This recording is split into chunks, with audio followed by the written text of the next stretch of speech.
హైదరాబాద్ ఈ నగరం అందరినీ అమ్మలా అక్కున చేర్చుకుంటుంది. నాన్నలా ఆలనాపాలన చూస్తుంది. బంధువుల్లా ఆత్మీయతను పంచుతుంది.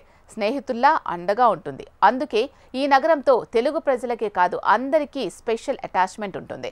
బ్రతుకు తెరువు కోసం వచ్చిన వారు కూడా సొంతూరులా భావిస్తారు. అందుకే ఈ నగరంలో సొంతిల్లు అనేది చాలా మంది కల. కానీ ఆ కలను నిజం చేసుకోవాలంటే లక్షలు కోట్ల రూపాయలు గుమ్మరించాల్సిందే. ఒకప్పుడు హైదరాబాద్ అంటే అబిడ్స్, నాంపల్లి, హిమాయత్ నగర్, ఖైరతాబాద్, పంజాగుట్ట, అమీర్పేట ప్రాంతాలే. ఆ తర్వాత నగరం అభివృద్ధి చెంది బంజారాహిల్స్, జూబ్లీహిల్స్, కూకట్పల్లి, మియాపూర్ వంటి ప్రాంతాలకు విస్తరించింది. ఇక ఐటీ రాకతో నగర రూపురేఖలే మారిపోయాయి. కొండలు గుట్టలతో నిండి ఉండే హైటెక్ సిటీ గచ్చిబౌలి, నానక్రామ్గూడ వంటి ప్రాంతాల్లో ఆకాశ హార్మ్యాలు వెలిశాయి. భూముల ధరలకు రెక్కలొచ్చాయి. ఐటీ ఎఫెక్ట్కు ఔటర్ రింగ్ రోడ్ తోడవడంతో నగర శివారు ప్రాంతాలు బాగా డెవలప్ అయ్యాయి. కోకాపేట వంటి ప్రాంతాల్లో ఎకరం 100 కోట్లు పలుకుతోంది. అంటే హైదరాబాద్ శివారులో భూములకు ఎంత డిమాండ్ ఉందో అర్థం చేసుకోవచ్చు. ఈ ధరలు పెట్టి సామాన్యుడు భూములు కొనడం అసాధ్యం. అలాగని నగరంలో సొంతింటి కలను చంపుకోవాల్సిన అవసరం లేదు. భవిష్యత్తును ముందుగానే ఊహించి నగరానికి కాస్త దూరమైనా ఇప్పుడే పెట్టుబడులు పెడితే భవిష్యత్తులో మంచి లాభాలు పొందొచ్చు. ఇంటి కలను కూడా సాకారం చేసుకోవచ్చు. ఇలా హైదరాబాద్ శివారులో డెవలప్ అయ్యే ప్రాంతాలేంటి?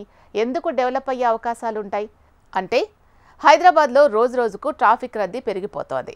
ఐటీ కంపెనీలకు నిలయమైన హైటెక్ సిటీ వంటి ప్రాంతాల్లో ఈ సమస్య మరీ ఎక్కువ. చివరకు ట్రాఫిక్ జామ్పై కూడా వార్తలు వస్తున్నాయి. దీన్ని బట్టి ఏ స్థాయిలో వాహనాలు పెరిగిపోయాయో అర్థం చేసుకోవచ్చు. నగరంలో ట్రాఫిక్ను తగ్గించేందుకు నిర్మించిన ఔటర్ రింగ్ రోడ్పై కూడా ట్రాఫిక్ జామ్స్ అవుతున్నాయి. ఈ ట్రాఫిక్ సమస్యకు పరిష్కారంగా భవిష్యత్తులో నగర అభివృద్ధి విస్తరణను దృష్టిలో పెట్టుకుని రీజనల్ రింగ్ రోడ్ నిర్మాణం చేపడుతున్నాయి కేంద్ర రాష్ట్ర ప్రభుత్వాలు. 30 నుంచి 50 కిలోమీటర్ల దూరంలో నగరం చుట్టూ 340 కిలోమీటర్ల రీజనల్ రింగ్ రోడ్ను ప్రతిపాదించింది.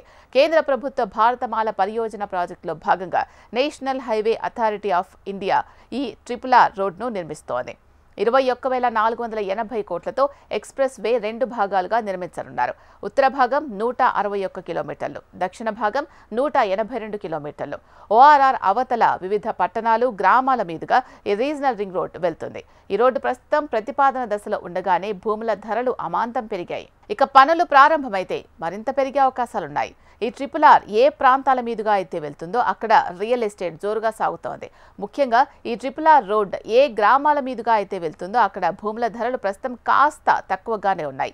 భవిష్యత్తులో రేట్లు భారీగా పెరిగే అవకాశాలున్నాయని, అందుకే రియల్ ఎస్టేట్ వ్యాపారుల కన్ను వీటిపై పడిందని మార్కెట్ విశ్లేషకులు చెప్తున్నారు. వీలైనంత త్వరగా ఆ ప్లేసెస్ ఏంటో గమనించి అక్కడ మనం పెట్టుబడి పెట్టినట్లయితే మనకు ఫ్యూచర్లో అధిక లాభాలు వచ్చే అవకాశం ఉంటుంది.